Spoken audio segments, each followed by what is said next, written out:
మలక్పేటలో ఒక దారుణమైన సంఘటన జరిగింది. వివాహిత ఒక అంటే ఇంట్లో గుండెపోటు వచ్చి చనిపోయిందంటూ కూడా వాళ్ళ ఫ్యామిలీ మెంబర్స్ ఆమె బాడీని తరలిస్తుంటే చాదర్ఘట్ పోలీసులు ఛేదించి అంబులెన్స్‌ని పట్టుకోవడం అయితే జరిగింది. ప్రస్తుతం శిరీష ఎవరైతే ఉన్నారో ఆమెకు సంబంధించి ఫ్యామిలీ మెంబర్స్ ఉన్నారో ఒకసారి వాళ్ళతో మాట్లాడే ప్రయత్నం చేద్దాం. సార్ చెప్పండి అసల ఆ అమ్మాయి చనిపోయిన తర్వాత మీకు ఇన్ఫార్మ్ చేశారా? లేదా ఇన్ఫార్మ్ చేయకుండా బాడీని తీసుకెళ్ళిపోతున్నారు అని చెప్తున్నారు. అవును. యాక్చువల్లీ ఇది ఏంటంటే అండి 10:10కి మా బ్రదర్, నా ఓన్ బ్రదర్ ఎవరైతే ఉన్నారో కాల్ చేశాను. నేను చర్చ్‌లో ఉండే. నేను రెస్పాండ్ చేయలేదు. టెస్ట్ పెట్టమన్నాను. టెస్ట్ చేశాడు. ఇట్లా శిరీష చనిపోయింది అనని. అవ్వని చెప్పి నేను అడిగాను. తెలియదు అని అన్నారు. ఏ హాస్పిటల్ ఉందంటే ఇంట్లో ఉంది, హాస్పిటల్ ఉందా అని హాస్పిటల్ అని టెస్ట్ చేశాడు. వెంటనే ఏం చేశామంటే వెంటనే వాళ్ళకి మా కోడలిదే నెంబర్ ఒక్కరే ఉన్నాయి. వాళ్ళ తరఫున ఎవరి నెంబర్స్ మా దగ్గర లేవు. నా కోడలికి ఫోన్ చేస్తే వాళ్ళ తోడి కోడలు లేపింది, అంటే హస్బెండ్ వాళ్ళ సిస్టర్ ఫోన్ లేపింది. ఫోన్ లేపేసి నేను మా బ్రదర్ కాంకాల్ ఉన్నాము, ఆమెను కాంకాల్ తీసుకున్నాం అన్నట్టు. సో ఎట్లా ఏం అడగలేదు, ఏమైంది అని కూడా అడగలే. ఆ డెడ్ బాడీ ఉంది కదండి, ఆ డెడ్ బాడీని ఉంచండి, మేము వచ్చేంత వరకు జరపకండి, ఏం చేయకండి, మేము వచ్చిన తర్వాత డిసిజన్ తీసుకుని మనం ఎట్లా అనుకుంటే అట్లా చేద్దాము. ఆ డెడ్ బాడీని మాత్రం మీరు ఏదో తీసుకుపోతా అన్నారంట, తీసుకుపోకండి. అంత్యక్రియల కోసమే డిస్కషన్ చేశారు మీరు. అంతే అంతే. ఎందుకనంటే మనం ఏదైనా ఎక్కువ అడిగితే మళ్ళీ ఏదైనా ఉంటే మళ్ళీ స్కిప్ అవుతారన్న ఉద్దేశంతో ఆ జరిగిన కార్యం ఏమున్నో చూసుకొని మాట్లాడదాము, కానీ మేము వచ్చేంత వరకు మూమెంట్ చేయకండి అన్నాం. ఎందుకు ఆ మాట అన్నామంటే ఈమె తర్వాత కోడలికి ఫోన్ చేసి ఫ్రైడే రోజు 2:10కి ఫోన్ చేసేదంట, నాకు టార్చర్ తట్టుకోలేకపోతున్నాను. ఫ్యామిలీలో అప్పుడు గొడవలు జరుగుతున్నాయి అతనికి ఆమె భర్తకి. అవును జరుగుతున్నాయంట. 2 days బిఫోర్ కూడా ఫోన్ చేసిందంట, ఇట్లా నాకు టార్చర్ చేసుకోబోతున్న సిస్టర్ అక్క నాతో కావట్లేదు, మా అత్త వాళ్ళతోని వీళ్ళతోని మా తోడిగోడలతో నాతో కావట్లేదు అని అంటే ఈమె అన్నదంటే వచ్చేసాయి నా దగ్గరికి. ఎప్పటి నుంచి జరుగుతున్నాయండి ఇలాంటి గొడవలు? ఆల్మోస్ట్ ఒక 3-4 years నుంచి అండి జరుగుతున్నాయి ఇలాంటి గొడవలు జరుగుతున్నాయి. 5 months బ్యాక్ కూడా సేమ్ ఇట్లనే అన్నదంట, నాతో కావట్లేదు అని అంటే తిని వచ్చేసేయమన్నదంట. సో ఇట్లా కూడా జరిగింది. ఇట్లా మాకు ఇదంతా తిని కలవడం వల్ల తెలిసింది. అయితే ఈమె ఫోన్లో ఏదైతే ఆ 2 రోజుల ముందు జరిగిందన్న విషయం నేను అడిగాను ఏమన్నా ఫోన్ చేసి, ఏమన్నా అయిందా బేటా అని వీళ్ళని అడిగితే, లేదు మామ ఇట్లా అయిందంట, 2 days బ్యాక్ ఫోన్ చేసింది అని అంటే అప్పుడు డౌట్ వచ్చి వాళ్ళకి ఫోన్ చేసేసి బాడీని ఆపండి, వచ్చినాక డిసిజన్ తీసుకుందాం అన్న ఇంటెన్షన్తో రిక్వెస్ట్ చేశా. వాళ్ళు ఓకే అని చెప్పారు. చెప్పిన తర్వాత మళ్ళీ నేను 15 minutes తర్వాత ఆన్ ది వేలు ఉండే సికింద్రాబాద్ నుంచి, నేను చర్చ్ నుంచి మలక్పేట రావడానికి మినిమం 30 minutes పడుతుంది. 15 minutes మళ్ళీ ఫోన్ చేశా ట్యాంక్ బండ్ ఎక్కినప్పుడు. మీరు ఫోన్ చేస్తుంటే ఫోన్ లేపుతలే, ఎవ్వరు ఫోన్ లేపుతలే, ఏ నెంబర్ నుంచి చేసినా వాళ్ళు ఫోన్ లేపుతలే. మాకు ఇంకా డౌట్ వచ్చింది. వెంటనే గూగుల్లో సెర్చ్ చేసి హాస్పిటల్ నెంబర్ తీసుకొని రిసెప్షన్ని లైన్లో తీసుకున్నా. ఇట్లా సో పేషెంట్ మీ దగ్గరకు వచ్చిందని అంటే వచ్చిందండి అని అంటే ట్రీట్మెంట్ మీరు చేశారా అంటే లేదు సార్ మీరు అది డెడ్ బాడీతో వచ్చారా లేకపోతే మీ దగ్గరకు వచ్చినాక ఏమన్నా లాస్ట్ మూమెంట్లో చనిపోయారంటే డెడ్ బాడీని తీసుకొని ఆమె ఏం చేసేదంటే కన్ఫర్మ్ చేసుకుంటా అని వాళ్ళ సీనియర్స్కి ఫోన్ చేసింది. చేసి కన్ఫర్మ్ చేస్తే లేదు డెడ్ బాడీతో వచ్చారని చెప్పి ఆమె మాకు ఇన్ఫార్మ్ చేసింది. లేదు సార్ మా సీనియర్ని అడిగినాము, డెడ్ బాడీ వచ్చిందంట, సో మేమేం ట్రీట్మెంట్ ఇవ్వలేదని వాళ్ళు చెప్పడం జరిగింది హాస్పిటల్ వాళ్ళు. అక్కడ అటెండర్స్ ఉన్నారండి, నేను వాళ్ళ మేనమామని, ఒక్కసారి నాతో మాట్లాడమని ఎవరినైనా చెప్పరా అంటే వాళ్ళు పిలిచినా రావట్లేదు. అయినవి ఆమె రిక్వెస్ట్ చేస్తే ఒక ఆమెకు పిలిచింది, వచ్చింది. ఎవరైతే మాతో ఫోన్లో మాట్లాడిందో తోడికోడలు మళ్ళీ ఆమెనే వచ్చింది. వచ్చి మేడం ఇది ఇట్లా మేము వస్తున్నాము, మీరు ఎవరో మాకు తెలియదు, మేము వస్తున్నాము, నేను ఆల్రెడీ ఆన్ ది వేలు ఉన్నా, ఇంకో 10-15 minutesలో మ్యాక్సిమం రీచ్ అయిపోతా, దయచేసి డెడ్ బాడీని ఉంచండి అని మళ్ళీ రిక్వెస్ట్ చేయడం జరిగింది.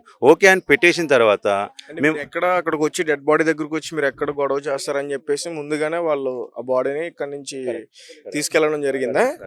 వీళ్ళు ఎక్కడ పట్టుకున్నారు బాడీని, ఎక్కడ దొరికింది అసలు? అయితే మీ శైలం తరలిచ్చేస్తున్నారు అంటూ కూడా చెప్తున్నారు కదా. అయితే మేము ఎప్పుడైతే హాస్పిటల్కి వచ్చి చూసామో వాళ్ళ హాస్పిటల్ వాళ్ళు చెప్పింది, సార్ మీరు ఫోన్ పెట్టేయగానే ఇమీడియట్గా తీసుకొని వెళ్ళిపోయారు అని అన్నారు. వెంటనే మేము కన్సర్న్ పోలీస్ స్టేషన్ రావడం జరిగింది. 100 ఫోన్ చేసినాము, కన్సర్న్ పోలీస్ స్టేషన్ ఫోన్ చేశాము, ఏసీపీ గారికి ఇన్ఫార్మ్ చేశాము. హాస్పిటల్ చాదర్ఘట్ అని తెలిసింది, చాదర్ఘట్లో కంప్లైంట్ ఇవ్వడం జరిగింది.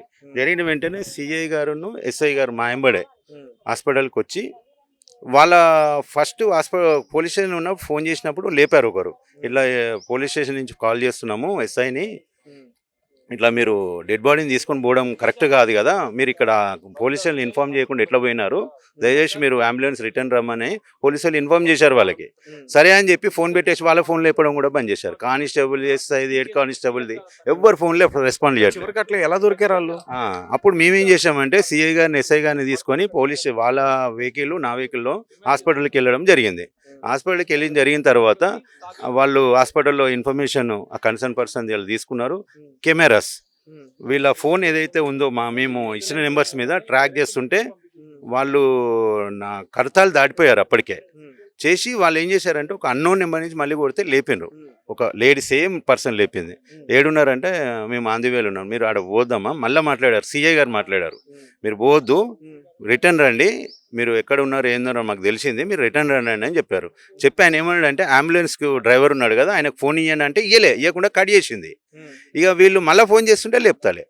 ఇక అప్పుడు ఏం చేశారంటే ఈ ట్రాకింగ్ వల్ల ఫోన్ ట్రేస్ చేసుకొని వీళ్ళు ఎక్కడున్నారని తెలుసుకొని ఆ కెమెరాలకు వెళ్ళి ఆ అంబులెన్స్ కూడా వీళ్ళు తెలివిగా హాస్పిటల్ అంబులెన్స్ యూజ్ చేయకుండా బయట నుంచి బుక్ చేసుకొని అలా నెంబర్స్ ఉండవని చేసుకొని వెళ్ళిపోయారు. వీళ్ళు ఏం చేశారంటే కెమెరా త్రూ అంబులెన్స్ నెంబర్ పట్టుకొని అది చేసుకొని డ్రైవర్ని కాంటాక్ట్లోకి వెళ్ళారు.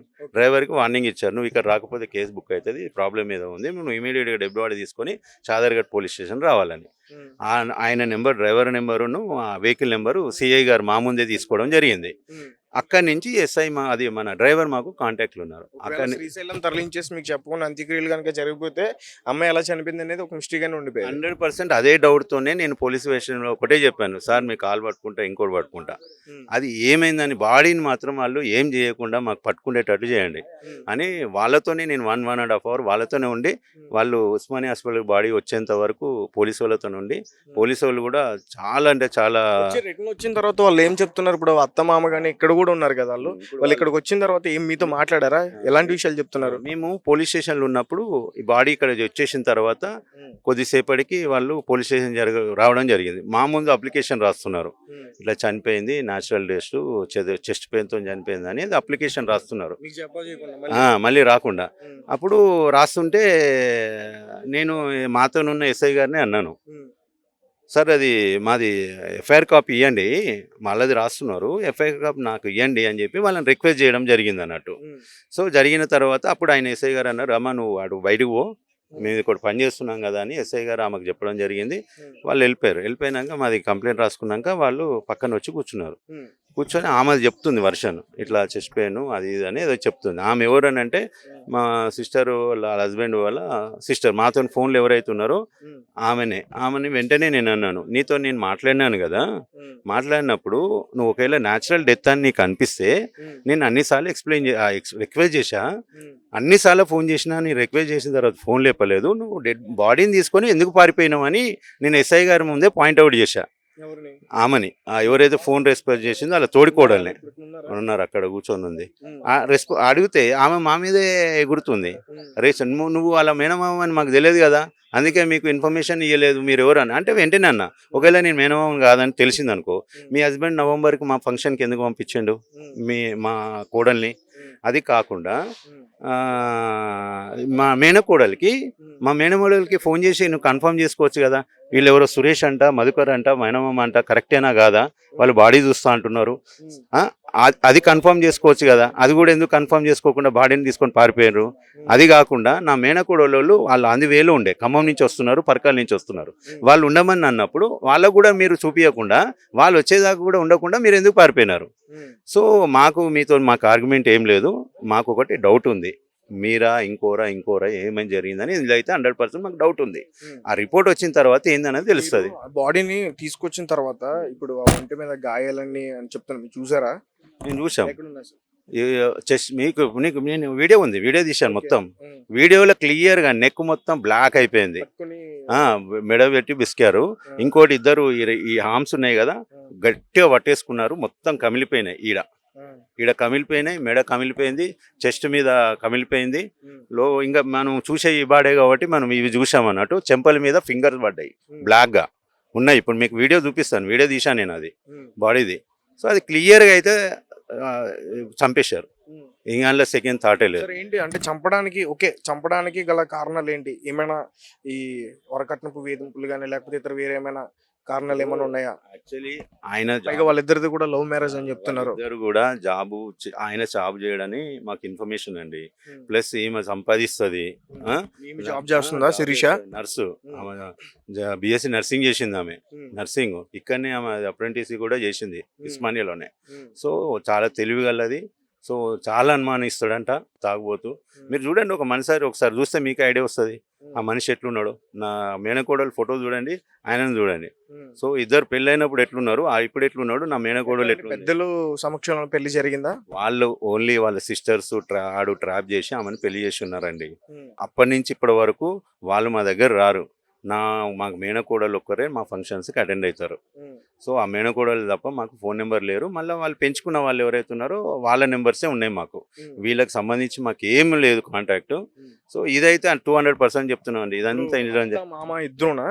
అత్త మామ పేరు కూడా చెప్పింది మొన్న ఫ్రైడే రోజు కాల్ చేసినాడు. మా అత్త మామను రికార్డింగ్స్ అన్ని కూడా ఇచ్చారండి పోలీసులకి? ఇచ్చాం రికార్డ్స్ ఇచ్చాము. సో వీడియో కూడా మీకు చెప్పింది లాస్ట్ మీతో మాట్లాడినప్పుడు, మీతో కాకుండా వాళ్ళ సిస్టర్తో మాట్లాడినప్పుడు వాళ్ళు ఎలాంటి విషయాలు చెప్పింది? వాళ్ళ కుటుంబానికి సంబంధించి ఏ విషయాలు షేర్ చేసుకుంది? నేను వచ్చేస్తానని చెప్తుందా, నన్ను ఇంటికి తీసుకెళ్ళానని చెప్తుందా, అసలు ఏం చెప్పింది? ఆ ఫోన్ కాల్ రికార్డింగ్ అసలు ఏముంది? టార్చర్ని తట్టుకోలేకపోతున్నాను అంటే నా కోడలు ఇంకో కోడలు అన్నదంటే ఇక్కడికి వచ్చేసే చెల్లె, తోడి కోడలు కాదు అక్క, చనిపోయినాం సొంత సిస్టర్ ఫోన్ చేసి నేను టార్చర్ తట్టుకోలేకపోతున్నా, మా అత్త మామది, మా హస్బెండ్ది, మా తోడి కోడలది అని అంటే, నువ్వు వచ్చేసి చెల్ల మా దగ్గరకు వచ్చేసాయి, ఇక్కడ మనకు మస్తు జాబులు ఉన్నాయి, మనం చేసుకోవచ్చు ఈ జంగారెడ్డి కూడా, నువ్వు వచ్చేయని మొన్న ఫ్రైడే రోజు కూడా చెప్పడం జరిగిందంట. ఇది కాకుండా ఇదంతా అయిపోయినాక వాడు ఏమన్నాడు తెలుసా? ఇదంతా అయిపోయినాక నిన్న పోలీస్ స్టేషన్లో అనేది అయిపోయినాక వాడు ఏం మాట్లాడతాడంటే, ఎస్ఐ గారు అడిగారు ఏమని, ఒంటి మీద మొన్న ఎస్ఐ గారి బాడీ వచ్చినాక ఎస్ఐ గారు అడిగారు, గోల్డ్ ఉంది అండి మరి అది ఎవరిది అని అడిగాడు. అది మాకు సంబంధించింది కాదు, అది ఎవరు గోల్డ్ ఉంటే వాళ్ళకి ఇచ్చేయండి అని మేము ఎస్ఐని జరిగాం. వాడు మా ముందే అంటాడు, వాడు గోల్డ్ వాళ్ళకి వెళ్ళి ఇస్తారు, అది మా గోల్డ్ అని వాడు ఆ టైంలో మేమేమో గోల్డ్ ఎవరిదో మాకు తెలియదని మేము అంటుంటే, భర్తకు కానీ అటు అత్తకు కానీ వాళ్ళ మామకు కానీ ఆమె చనిపోయిన విషయం అసలు వాళ్ళకి బాధను కలిగించట్లేదు.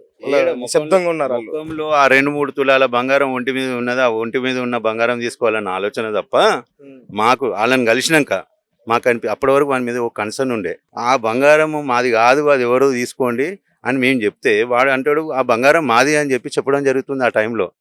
అంటే వాడు 2-3 తులాల బంగారం కోసం కూడా